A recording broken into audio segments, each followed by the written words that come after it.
Hi everyone! Welcome to my YouTube channel. For today's video ay magluluto tayo ng gulay at may kasama pang pritong isda.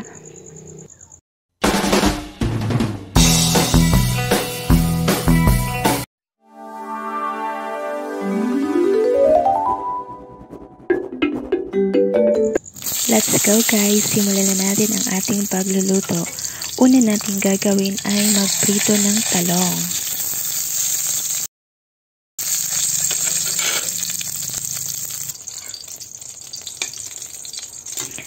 Ayan, baliktarin na natin ang talong para maluto naman ang other side niya.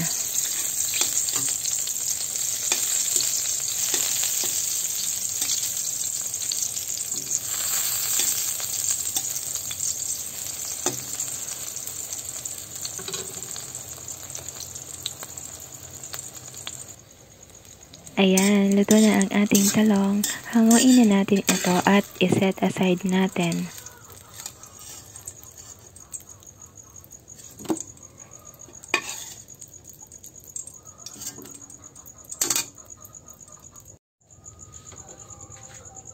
Sa pinagprituhan ng talong, dito rin tayo magpiprito ng isda.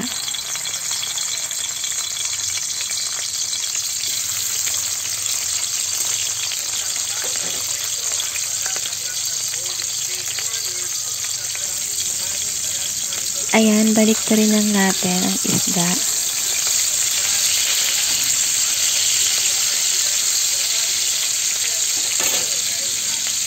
Ayan, luto na ang ating isda. Hanguin na natin at magprito ulit tayo. Ayan, maglagay na ulit tayo ng isda.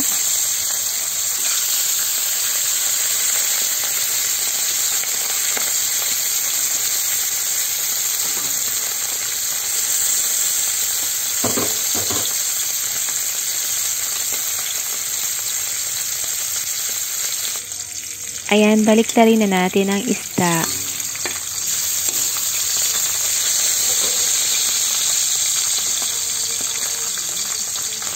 Luto na ang ating isda, hanguin na natin ito.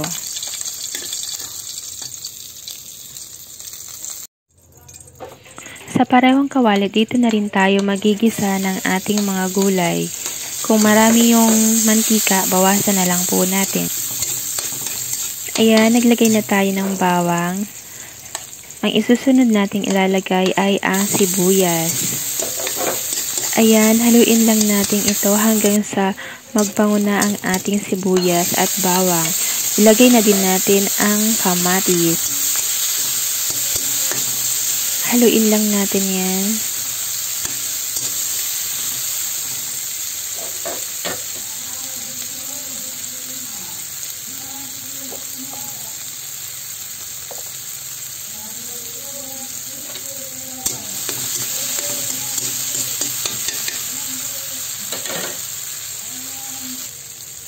Ilagay na din natin ang kalabasa. Hello guys, kung nakaabot na kayo sa part na to at hindi pa po kayo nakasubscribe, please do subscribe po para madagdagan naman ang ating subscribers. Maraming salamat po. God bless.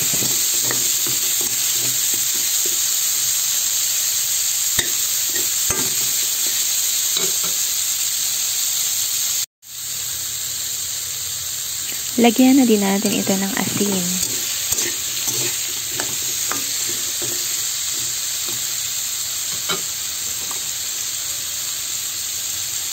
Lagyan na din natin ito ng tubig.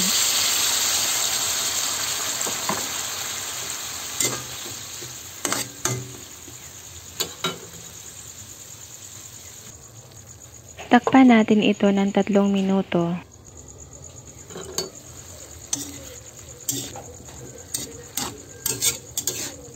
Haluin natin. Tapos takpan din natin ulit.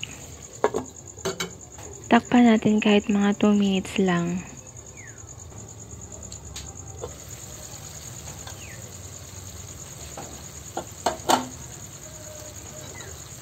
Ayan, medyo luto na ang ating kalabasa. Ang isusunod nating ilalagay ay ang sitaw. Haluin lang natin ito guys.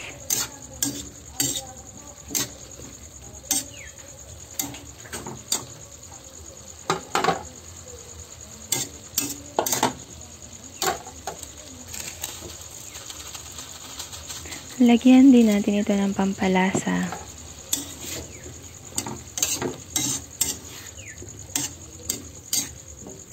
Ayan, halu-haluin lang natin.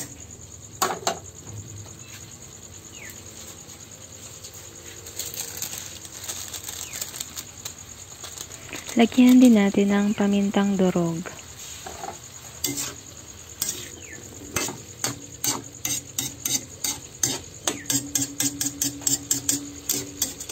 Takpan natin ito kahit mga 3 minuto lamang.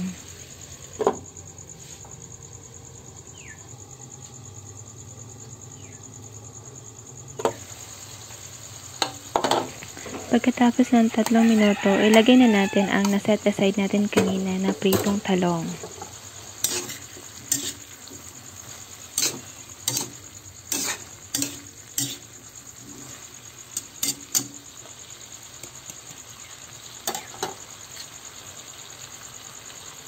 Maglagay na din tayo ng oyster sauce.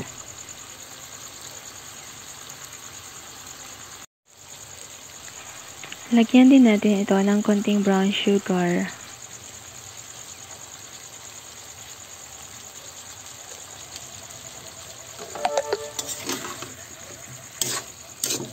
Haluin lang natin to guys.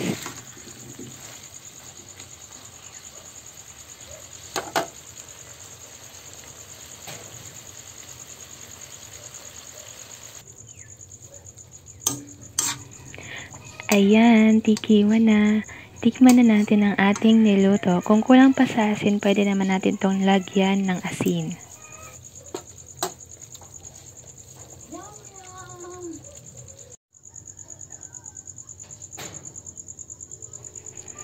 Ito na guys, ang niluto nating mga gulay at ang pritong isda.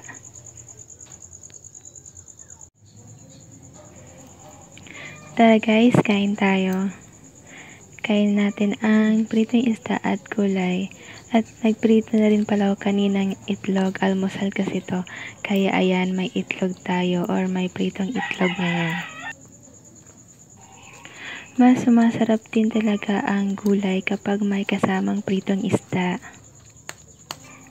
That's all for today guys. Thank you for watching. Don't forget to like, share, and subscribe for more videos. Maraming salamat po.